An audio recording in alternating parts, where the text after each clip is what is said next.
నా పేరు డాక్టర్ కొట్టే చెన్నయ్య, రిటైర్డ్ ప్రిన్సిపల్ మరియు కర్నూలు జిల్లా బీజేపీ అధికార ప్రతినిధి కూడా. ఆంధ్రప్రదేశ్లో 2024 ఎన్నికల్లో తెలుగుదేశము, జనసేన, భారతీయ జనతా పార్టీ 3 కూటమిగా ఏర్పడటం వలన ఎన్నికల్లో గెలిచే అధికారము చేపట్టింది.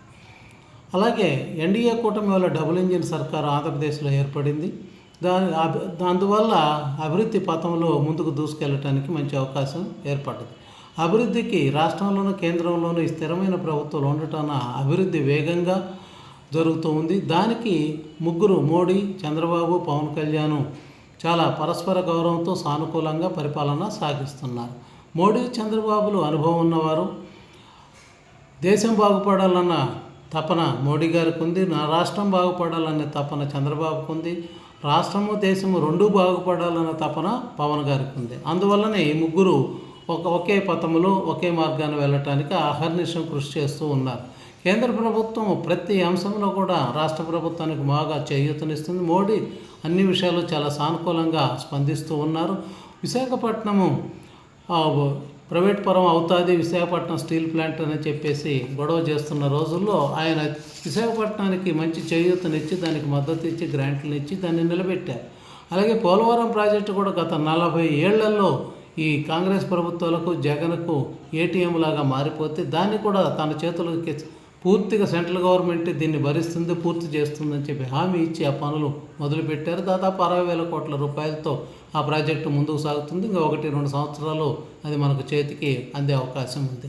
అలాగే అమరావతికి కూడా జగన్ పుటకో మాట చెప్తూ ఉండటంతో మావగాన్ అని చెప్పి ప్రచారం చేయటంతో దానికి ఒక స్థిరమైనటువంటి పేరు సార్థకం చేయాలనే ఉద్దేశంతో ఆంధ్రప్రదేశ్ అసెంబ్లీ తీర్మానం చేసిన ఒక్క వారంలోనే రాష్ట్రపతి గజెట్ అమరావతికి ఇప్పించడం జరిగింది.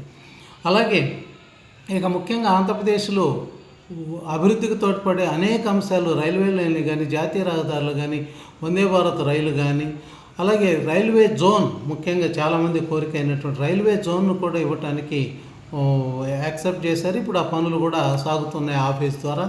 అలాగే నిన్న భోగాపురం ఎయిర్పోర్టు ప్రారంభోత్సవ సందర్భంగా 17,000 కోట్ల రూపాయల పనులకు ఆంధ్రప్రదేశ్లో వర్చువల్గా నరేంద్ర మోడీ గారు ప్రారంభించారు. అందులో ముఖ్యంగా రాయలసీమకు 5,000 కోట్ల రూపాయలు రెన్యూవబుల్ ఎనర్జీ కోసం కేటాయించడం చాలా సంతోషకరం. అలాగే ఇంకా 2 ఏళ్లలో అనేక పరిశ్రమలు తీసుకురావటం జరిగింది. వాటన్నిటి కూడా కేంద్రం ఆమోదం తెలిపింది. అవన్నీ కూడా ప్రారంభోత్సవం జరుపుకొని వర్కింగ్ స్థాయిలో ఉన్నాయి. అన్ని కట్టడాల్లో నిర్మాణ దశలో ఉన్నాయి. వీటిల్లో కొన్నిటి గురించి మీకు ఉదాహరిస్తా. దాదాపు 14 లక్షల కోట్ల రూపాయల పనులు ఇప్పుడు మన రాష్ట్రంలో జరుగుతున్నాయి. దానివల్ల వేల మందికి ఉద్యోగాలు వచ్చే అవకాశాలు కూడా ఉన్నాయి. ముఖ్యమైన సంస్థల పేర్లు కొన్ని మీకు ఉటంకిస్తా. గూగుల్ సంస్థ ఆర్టిఫిషియల్ ఇంటెలిజెన్స్ డాటా సెంటర్స్ కొరకు 1,25,000 కోట్ల రూపాయలు ఇచ్చారు, పెట్టుబడి పెడుతున్నారు. ఆర్సెల్ఆర్మిట్టల్ వారు స్టీల్ ఫ్యాక్టరీ కొరకు 1,61,000 కోట్లు పెట్టుబడి పెడుతున్నారు. ఎన్టీపీసీ వారు గ్రీన్ ఎనర్జీ కోసం 185 కోట్లు పెట్టుబడి పెడుతున్నారు. రిలయన్స్ వారు ఏఐ రెన్యూవల్ ఎనర్జీ కోసము 1,89,000 కోట్ల రూపాయలు ప్లస్ 50,000 కోట్ల రూపాయలు కూడా అదనంగా వాళ్ళు పెట్టుబడి పెడుతున్నారు. భారత పెట్రోలియం రిఫైనరీ ఏర్పాటు కోసం 1,00,000 కోట్లు పెడుతున్నారు. రెన్యూవల్ ఎనర్జీ వారు గ్రీన్ ఎనర్జీ కోసం 82,000 కోట్లు పెట్టుబడి పెడుతున్నారు. అలాగే ఏం గ్రీన్ అని చెప్పే సంస్థ గ్రీన్ హైడ్రోజన్ కోసం 83,000 కోట్లు, రక్షణ ఏరోస్పేస్ రంగంలో 1,00,000 కోట్లు, రేర్ ఎర్త్ మినరల్స్ అనేవారు సెమీ కండక్టర్ల కొరకు 50,000 కోట్లు, డ్రోన్ సిటీ, స్పేస్ సిటీ కోసము 25,000 కోట్ల రూపాయలు పెట్టుబడితో వచ్చారు.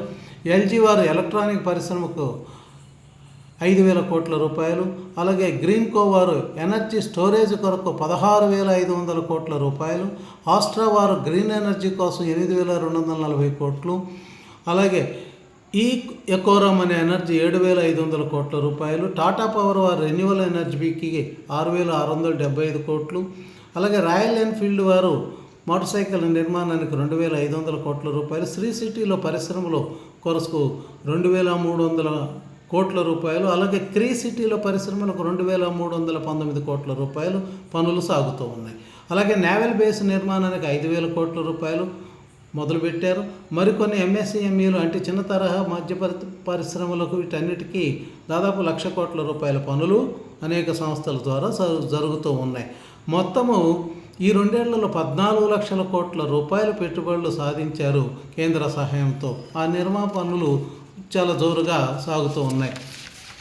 విభజన హామీలలో భాగంగా మన రాష్ట్రానికి పెట్రోలియం యూనివర్సిటీ ఇచ్చారు, ఐఐఎం వైజాగ్ ఇచ్చారు, మంగళగిరి ఎయిమ్స్ ఇచ్చారు, కర్నూలు తిరుపతిలో ఐఐటీలు ఇచ్చారు, తాడేపల్లిగూడెంలో ఎన్ఐటి ఇచ్చారు, అనంతపురంలో సెంట్రల్ యూనివర్సిటీ ఇచ్చారు, ఉత్తరాంధ్రలో గిరిజన విశ్వవిద్యాలయం లాంటి అనేక హామీలు నిలబెట్టుకున్నారు.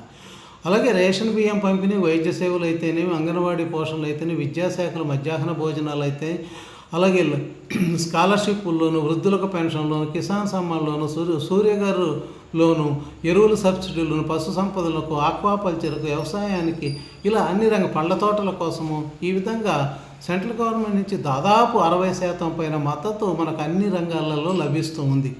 కాకపోతే మన అధిక ఉచితాలు మన రాష్ట్రంలో దాదాపు 1,60,000 కోట్ల రూపాయలు ఉచితాలకు, సబ్సిడీలకు వెళ్తూ ఉన్నాయి. దానివల్ల అప్పులు ఊబిలో ఇంకా ఉంది. అందుకే అభివృద్ధి వెనకబడుతూ ఉంది. మరి మన పాలకులు ఆ ఉచితాలు కొంచెం తగ్గిస్తే రాష్ట్రం అభివృద్ధి పొందడానికి అవకాశం ఉంటుందని ఆశిస్తున్నాను.